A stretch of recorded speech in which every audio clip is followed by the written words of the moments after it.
భద్రకాళి జ్యోతిష్యం సికింద్రాబాద్, కూకట్పల్లి, హైదరాబాద్ 21 సంవత్సరాల అనుభవం గల ప్రముఖ జ్యోతిష్యులు రాఘవ గారిచే పరిష్కారం చూపబడును. Phone number 9652968881. నమస్తే, నేను మీ ప్రత్యూష. మీరు చూస్తున్నారు ఎన్ఎస్ఆర్ న్యూస్. ప్రస్తుతం మనం హసన్పర్తి గ్రామంలో అయితే ఉండడం జరిగింది. ఎమ్మెల్యే కేఆర్ నాగరాజు సార్ అయితే రేషన్ కార్డుల పంపిణీ అయితే ప్రారంభించడం జరిగింది. సార్ నమస్తే సార్.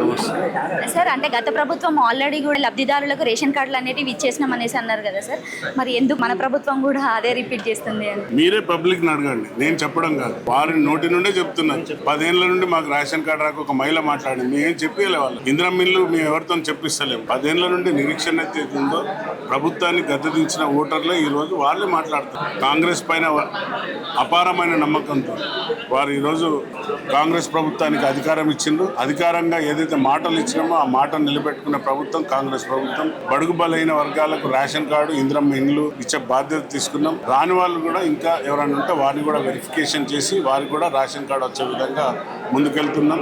సో మీరే అంటున్నారు గత ప్రభుత్వాన్ని, మేము అంటలేము, గత ప్రభుత్వాన్ని వాళ్ళే క్వశ్చన్ చేస్తున్నారు. 10 ఏళ్ల నుండి ఇవ్వలేదు మాకు ఒక రేషన్ కార్డు కూడా అని, ఒక ఇందిరమ్మ ఇల్లు కూడా ఇవ్వలేదని వాళ్ళే అంటున్నారు. అండ్ సార్ అంటే ఇది నిరంతరంగా కొనసాగుతుందా సార్? ఏమన్నా మళ్ళీ కొన్ని రోజుల మట్టుకే ఆగిపోతుందా ఈ రేషన్ కార్డు అప్లికేషన్ అనేది? అంటే ఇప్పుడు బీఆర్ఎస్ ప్రభుత్వం లాగా ఎలక్షన్లకు దళిత బంధు ఇచ్చి అందులో ఒక 10 లక్షలనే ముగ్గురికి కొట్లాట పెట్టడం, అన్నదమ్ములకు కొట్లాట పెట్టేది కాదు ఈ స్కీమ్.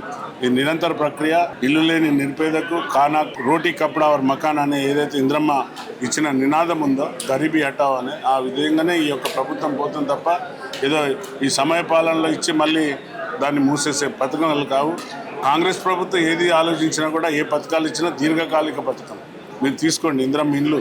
ఇప్పుడు పోయి ప్రతి పల్లెకు పోండి, ప్రతి గ్రామానికి పోండి, మీకు ఇందిరమ్మ ఇల్లు కనపడతాయి అప్పుడు ఇచ్చిన ఇందిరమ్మ ఇల్లు. అండ్ సార్ ఇందిరమ్మ ఇల్లు గురించి అంటున్నారు కదా, అంటే ఇప్పుడు ఖచ్చితంగా అందరికీ లబ్ధిదారులకే అవి అర్హత ఉన్న వాళ్ళకే రీచ్ అయ్యాయని అనుకుంటున్నారా సార్? 100%. ఒకటి ఆరా ఏమన్నా పొరపాటున ఏమన్నా చేస్తే అధికారుల పైన కూడా శిక్ష, వారిపైన కూడా చర్యలు ఉంటాయని అధికారులు చెప్పినాం. సో వారు అన్ని లెవెల్లో, అంటే కొందరు ఏమనుకుంటున్నారంటే 3 ఎకరాల భూమి కూడా వచ్చిందండి. 3 ఎకరాల భూమి ఉన్న దాన్ని నామ్స్ ప్రకారంగా వారు పెద్ద ధనికుడు కాదు. 3 ఎకర్స్ ఉన్నా లేక ఉద్యోగస్తులకు రావద్దు అనేది ఒకటి.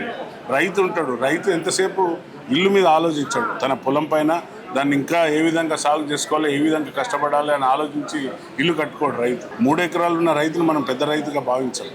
సో వాళ్ళంతా బిలో ద ప్రావర్టీ లైన్లోనే వస్తారు కాబట్టి వారి యొక్క ఏం పండిస్తున్నారు, వారి యొక్క ఇయర్లీ ఇన్కమ్ ఎంతనో అన్ని చూసి ప్రభుత్వం ఒక నిర్దిష్టంగా కొన్ని మాగాని ఇంత ఉంటే, తర్వాత మెట్ట ఇంత ఉంటే, అంటే మన తెలంగాణలో ఏమంటాం మనం మాగాని చెలక ఇంత, తర్వాత పొలం ఇంత ఉంటే అనేది ఒక నిర్దిష్టంగా కాలం ప్రిపేర్ చేసి దాని ప్రకారమే. చాలా మంది అంటున్నారు ఆయన భూమి ఉన్నది ఇచ్చిండు, కానీ ఇల్లు లేదు కదా.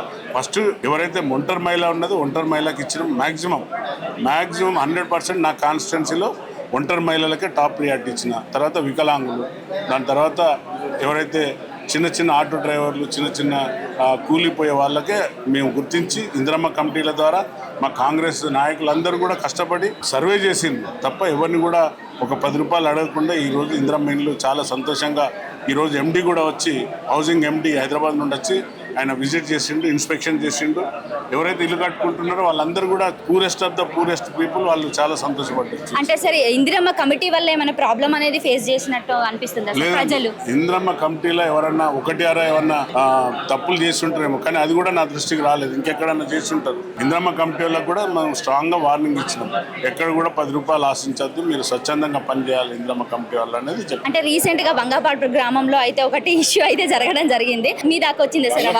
ఏమైందంటే 2 వర్గాలుగా ఏర్పడ్డది. అందులో పాత ఒక కాంగ్రెస్ లో ఉండి వెళ్ళిపోయిండు. అతని యొక్క క్యారెక్టర్, అతను చేసే పనులు నచ్చగా అతన్ని ఎక్స్పెల్ చేసినాం. అతను 10 మందిని వేసుకొని ఒక దుష్ప్రచారం చేస్తున్నాడు.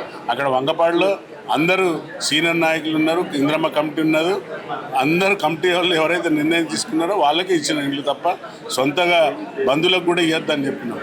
అక్కడ బడుగు బలైన వర్గాలలో ఎస్సీలు చాలా అత్యంత దుర్భర పరిస్థితి మా ఎస్సీ కాలనీలలో ఉన్నారు. అంటే అలాంటి వాళ్ళకి ఏం చెప్తారు సార్ సమాధానం? అంటే అర్హత లేని అది మేము పట్టించుకోం. కలెక్టర్ గారు ఉన్నారు, కమిటీ ఉన్నది, ఆఫీసర్లు ఉన్నారు, ఎంక్వైరీ చేస్తారు. తప్పు అనేది జరగకుండా చూస్తున్నాం అమ్మా. చూశారు కదా రేషన్ కార్డుల గురించి. అదే విధంగా ఇందిరమ్మ ఇళ్లలో ఎలాంటి అవకతవకలు కూడా ఉండకుండా ప్రతి ఒక్కరి మీద దృష్టి పెట్టి మాత్రం లబ్ధిదారులకు మాత్రం ఇందిరమ్మ ఇళ్లు అందించడం అయితే జరిగిందని కేఆర్ నాగరాజు గారు అయితే చెప్తున్నారు. కెమెరామెన్ మహేష్ తో ప్రత్యూష, ఎన్ఎస్ఆర్ న్యూస్.